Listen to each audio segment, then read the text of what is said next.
Yang ketiga, pemimpin yang sesat dan menyesatkan. Nah, ini. Dari Aus yang berkata bahwa Rasulullah SAW bersabda, "Aku tidak takut ujian yang akan menimpa pada umatku melebihi ujian para pemimpin sesat." Nah, sesat itu bukan berarti bodoh. Bisa jadi pinter tapi keblinger. Nah, ini.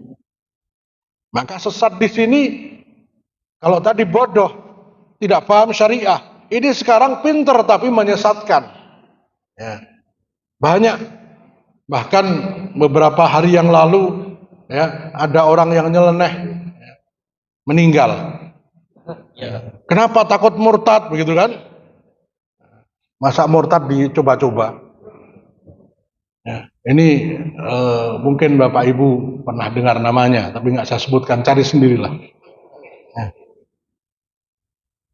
Orang yang disebut Abuya dan sebagainya, tentu punya ilmu, tapi silakan buka ceramah-ceramahnya.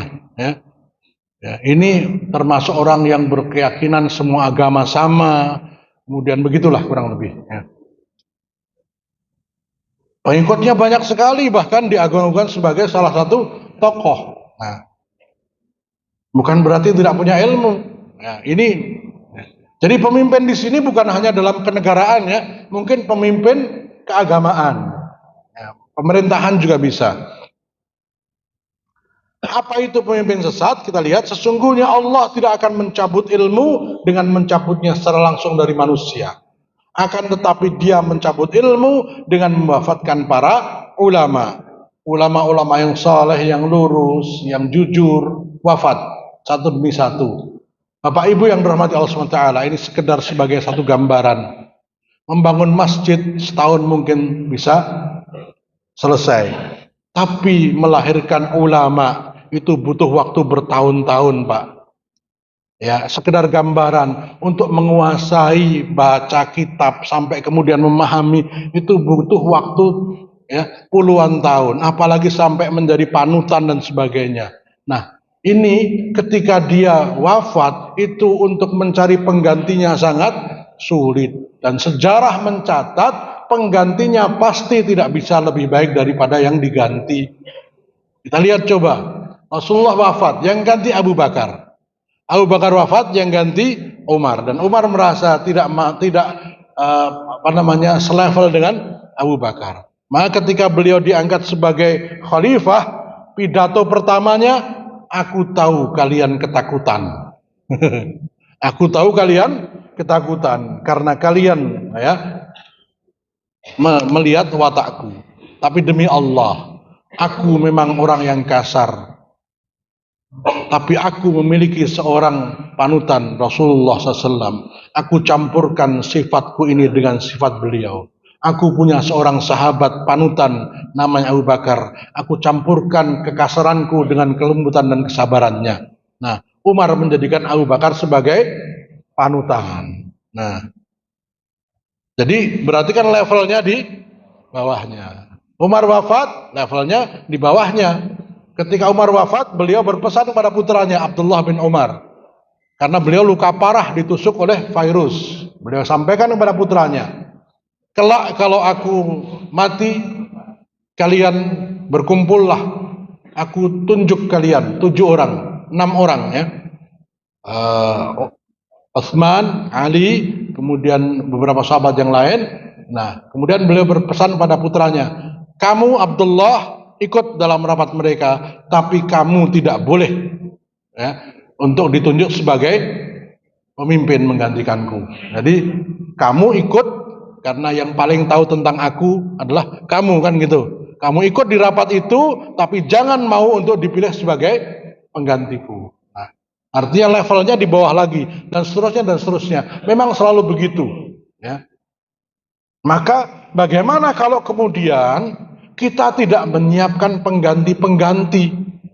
Disiapkan saja, levelnya selalu lebih turun. Kata Nabi bersabda, sesungguhnya zaman semakin dekat ke hari kiamat semakin buruk, termasuk level para ulamanya, begitu, ya.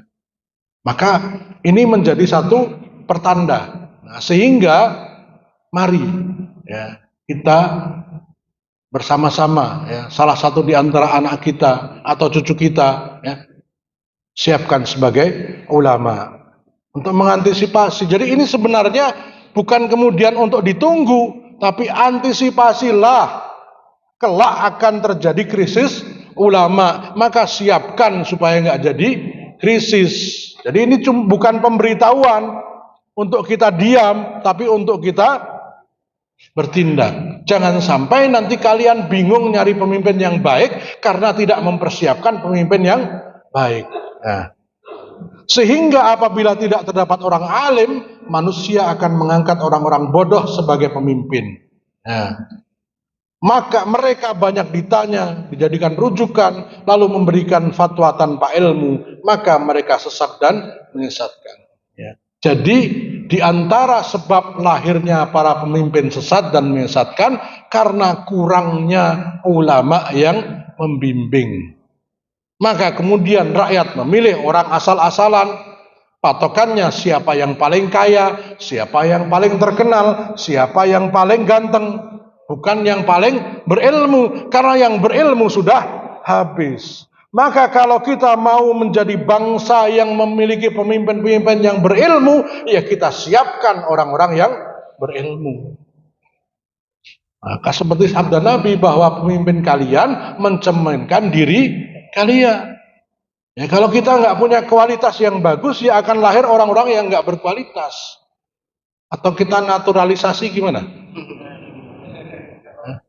Kayak sepak bola kan bisa naturalisasi, ambil pemimpin yang baik pindah ke sini. Ya. Maka ini menjadi penting kaderisasi pemimpin. Ini program. Tidak harus ulama, tetapi minimal mencintai agama, mencintai ulama. Nah itu, seorang bisnismen yang mencintai ulama, maka dari masjid semua berasal. Dari masjid semua akan kita mulai perbaikan peradaban. Itu. Karena yang masjid itu nggak perlu undangan. Ya, semua akan datang ke masjid, apalagi hari Jumat. Maka saya usulkan khutbah Jumat itu kalau bisa ada kurikulumnya sehingga ya, tidak asal ya, setiap kali Jumat ada tambahan ilmu. Karena apa? Satu-satunya khutbah atau majlis taklim yang tanpa undangan itu khutbah Jumat, tidak akan pulang sebelum selesai.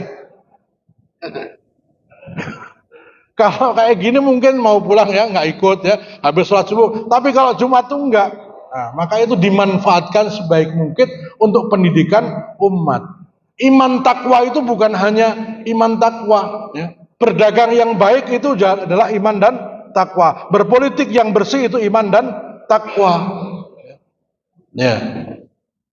Menjadi bapak yang bertanggung jawab itu iman dan takwa. Menjadi istri yang solihah itu iman dan takwa. Maka tema iman dan takwa itu ya seluas agama ini. Termasuk membahas tentang pemilu itu juga iman dan takwa. Karena pilihan kita bukan hanya dipertanggungjawabkan di dunia, tapi juga di akhirat. Nah, maka ini menjadi tugas para DKM. Bagaimana khutbah Jumat itu bisa mengena ya, pada seluruh jamaah. Karena bayangkan kalau setiap minggu jamaahnya rutin terus bisa mendidik masyarakat. Itu yang dilakukan Rasulullah Muhammad SAW. Ya.